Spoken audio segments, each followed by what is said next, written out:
Selamat Hari Valentine ya buat Anda semua yang merayakan. Pasti di luar sana lagi, rame banget ya. Coklat, bunga, postingan romantis di mana-mana. Tapi, di tengah semua perayaan ini, kita mau ajak Anda berhenti sebentar deh. Kita mau ajukan satu pertanyaan yang kayaknya jarang banget kita tanyakan ke diri sendiri. Apakah cinta yang lagi kita jalani atau kita rayakan ini beneran bikin kita sehat secara mental? Pertanyaan yang dalam ya. Iya kan? Makanya hari ini kita mau coba bedah bareng-bareng sebuah makalah yang menurut saya judulnya menarik banget. Cinta itu menyembuhkan, tapi juga bisa melelahkan mental. Betul. Dan tujuan kita di sini itu bukan buat menghakimi atau bikin Anda galau, sama sekali bukan. Anggap aja ini semacam check up emosional bareng-bareng. Buat hubungan kita sekarang, atau mungkin buat bekal di masa depan. Benar. Apalagi kalau kita lihat datanya, ini serius banget loh. Makalah ini mengutip survei INAMS tahun 2022. Hasilnya cukup bikin kita mikir. 1 dari 3 remaja di Indonesia ternyata punya masalah kesehatan mental. 1 dari 3 itu angka yang besar sekali. Besar banget, tapi yang lebih ironis lagi, dari jumlah sebanyak itu, cuma 2,6% yang beneran cari bantuan profesional. Wow. Dan ini nyambung banget sama topik kita, karena hubungan romantis di kalangan Gen Z itu seringkali jadi pemicu. Pemicu cemas, cemburu yang berlebihan, bahkan sampai depresi. Tepat sekali. Makanya tujuan pembahasan kita untuk Anda hari ini adalah untuk memberikan semacam kerangka berpikir. Atau mungkin toolkit lah ya. Toolkit, oke. Alat bantu biar kita bisa lihat lebih jernih mana sih batas antara cinta yang menyembuhkan dan mana cinta yang justru menguras energi kita. Dan kata kunci utamanya yang akan jadi kompas kita adalah emotional safety. Rasa aman secara emosional. Oke, emotional safety. Sip. Kita mulai dari yang enak-enaknya dulu kali ya. Boleh. Kenapa sih cinta yang sehat itu rasanya bisa nenangin banget, bikin bahagia, kayak rasanya pulang gitu? Ternyata jawabannya ada di dalam kepala kita ya, secara harfiah. Betul, jadi para peneliti di makalah ini tuh jelasinnya dari sisi neurobiologi. Sederhananya kimia otak kita lah. Saat kita di hubungan yang sehat, otak kita tuh kayak lagi, meracik ramuan kebahagiaan gitu. Ramuan kebahagiaan, oke. Isinya apa aja tuh? Isinya ada beberapa. Pertama ada yang namanya oksitosin. Hormon cinta itu ya? Iya, betul. Atau hormon pelukan. Nah, ini fungsinya buat bangun kepercayaan. Dan yang penting, dia itu beneran nurunin stres. Tunggu. Ini menarik. Jadi oksitosin ini bukan cuma bikin kita ngerasa sayang aja, tapi beneran ada efeknya secara fisik, tepat. Fisik melawan stres di tubuh kita. Tepat sekali. Dia itu kayak penenang alami dari tubuh kita sendiri. Wow. Terus yang kedua ada dopamin. Nah, ini bagian dari sistem reward atau penghargaan di otak. Dopamin ini yang bikin kita ngerasa seneng, semangat, kayak dapat hadiah gitu pas lagi sama pasangan. Terus ada juga serotonin buat menstabilkan mood, sama vasopresin yang memperkuat ikatan jangka panjang. Rasa setia gitu. Aha. Jadi ini kayak resep ya, oksitosin buat ikatan, dopamin buat senang-senangnya, serotonin buat stabilitas. Bener. Kombinasi ini yang bikin kita merasa utuh dan aman. Pertanyaan saya nih, apa yang terjadi kalau salah satu bahan ini kurang? Atau diganti sama sesuatu yang lain? Nah, itu pertanyaan yang bagus banget. Di situ letak masalahnya. Kalau resep ini pas, hubungan itu jadi protective factor. Jadi tameng buat kesehatan mental kita. Oke. Tapi dalam hubungan yang nggak sehat, bahan-bahan bagus tadi itu malah diganti sama kortisol. Hormon stres. Betul, hormon stres. Jadi bukannya merasa tenang, tubuh kita malah terus-terusan siaga. Di mode fight or flight. Resepnya jadi kacau balau. Nah, ini dia jembatannya. Kalau secara biologis tubuh kita udah punya resepnya. Lalu apa sih yang nentuin resep ini bakal berhasil atau gagal? Disinilah kita masuk ke garis pembeda yang tadi Anda sebut. Emotional safety. Betul sekali. Emotional safety ini fondasinya. Berdasarkan sumber yang kita kaji ya, emotional safety itu adalah sebuah kondisi di mana Anda merasa aman untuk jadi diri Anda yang paling otentik. Anda bisa ngungkapin perasaan, pikiran, bahkan nunjukin sisi rentan Anda tanpa sedikit pun takut dihakimi, dipermalukan, atau ditinggalkan. Konsep ini kadang kedengeran agak abstrak ya, rasa aman. Biar lebih gampang dipahami, contoh di kehidupan sehari-harinya tuh kayak gimana? Oke. Apa bedanya sama sekedar merasa nyaman? Nah, bedanya tuh mendasar banget. Oke, Rasa nyaman itu kan bisa aja karena ya kebiasaan. Udah terbiasa aja. Tapi rasa aman itu lebih dalam lagi. Contoh praktisnya gini, Anda bisa bilang, aku nggak setuju deh sama kamu soal ini, tanpa takut bakal didiemin berhari-hari sebagai hukuman. oh iya ya, silent treatment itu ya. Tuh aja kok ngeluh. Oke, berarti ini bukan tentang hubungan yang nggak pernah ada konflik sama sekali ya?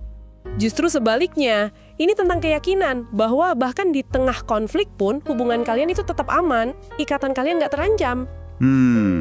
Poin penting lainnya soal batasan, boundaries.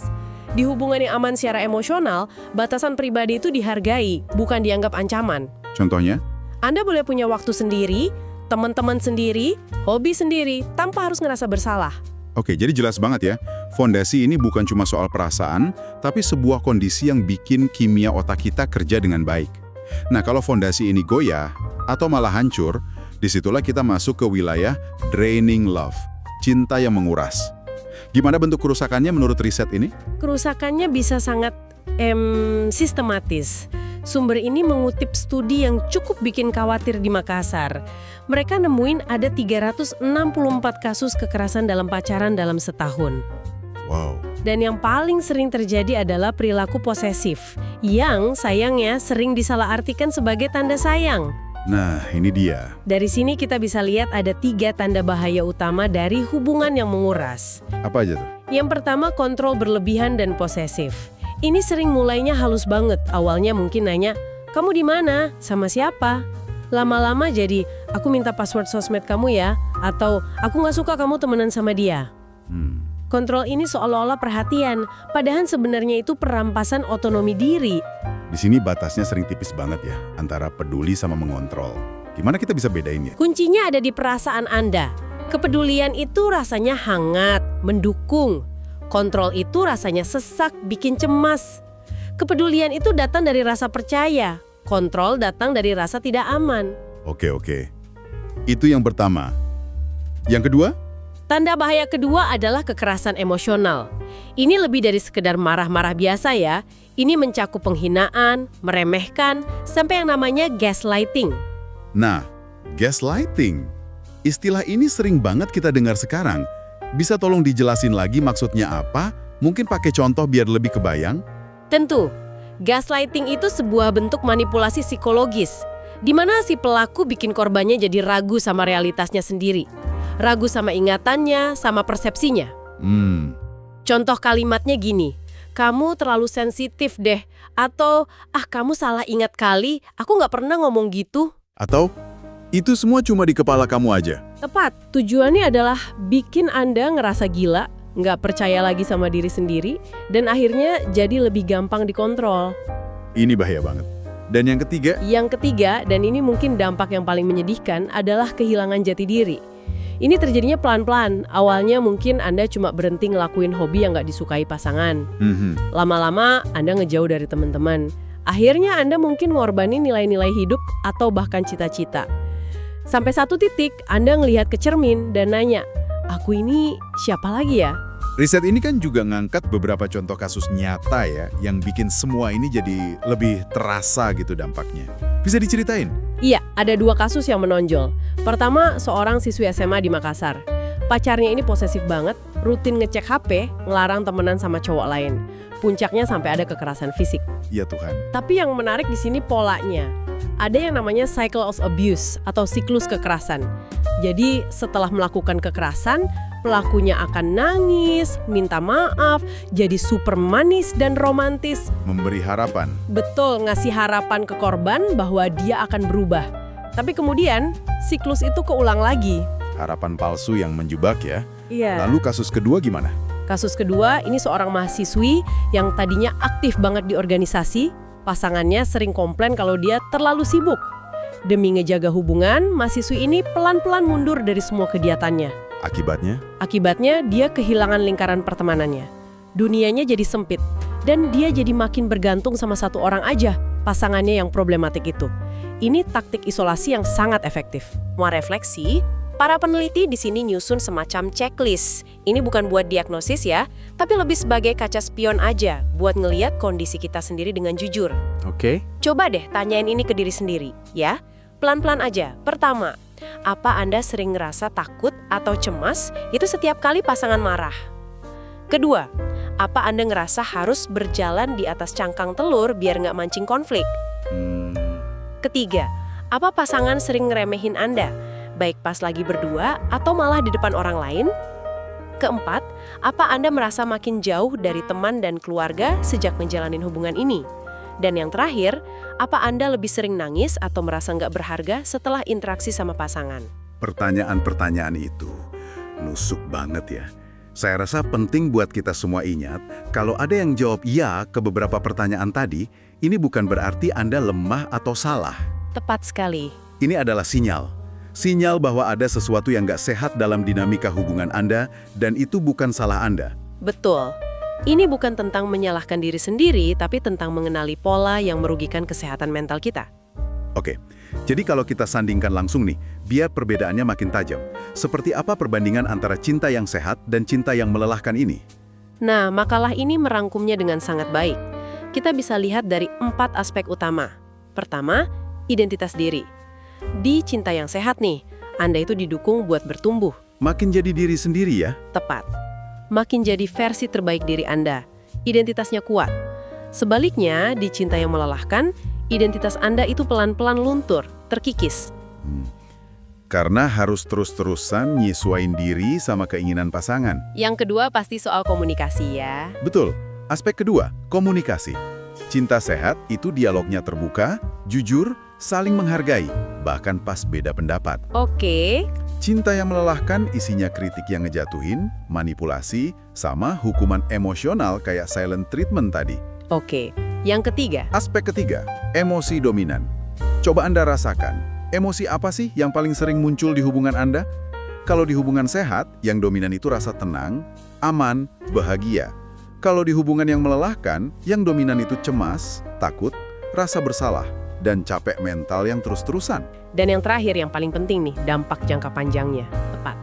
Dampak jangka panjang. Cinta yang sehat itu secara konsisten bakal naikin kepercayaan diri dan kesejahteraan Anda.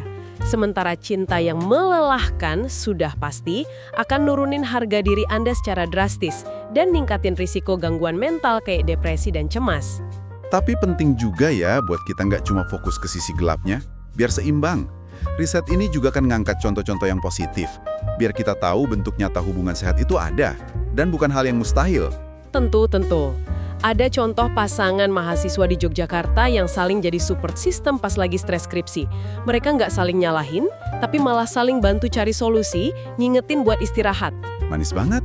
Ada juga contoh pasangan pekerja di Jakarta yang sangat ngehargain batasan.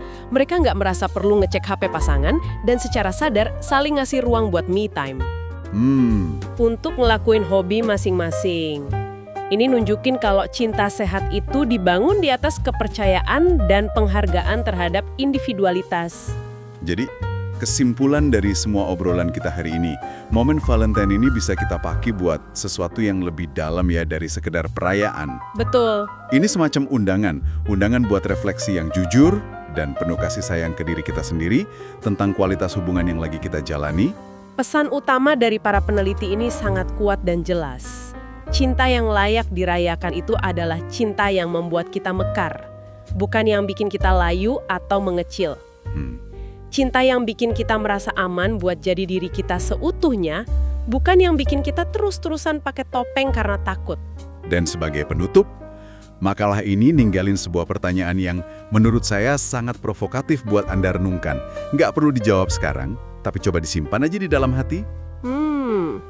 Pertanyaannya gini, jika sebuah hubungan membuatmu mengecil, tercekik, dan lelah secara mental, mungkin saatnya bertanya, ini cinta? Atau hanya keterikatan yang menyakitkan? Dan kami mau tutup pembahasan kita dengan satu kutipan yang sangat memberdayakan dari sumber ini. Merawat kesehatan mental adalah bentuk cinta tertinggi kepada diri sendiri. Dan seringkali, keberanian untuk pergi dari hubungan yang melelahkan adalah bentuk terdalam dari mencintai diri sendiri.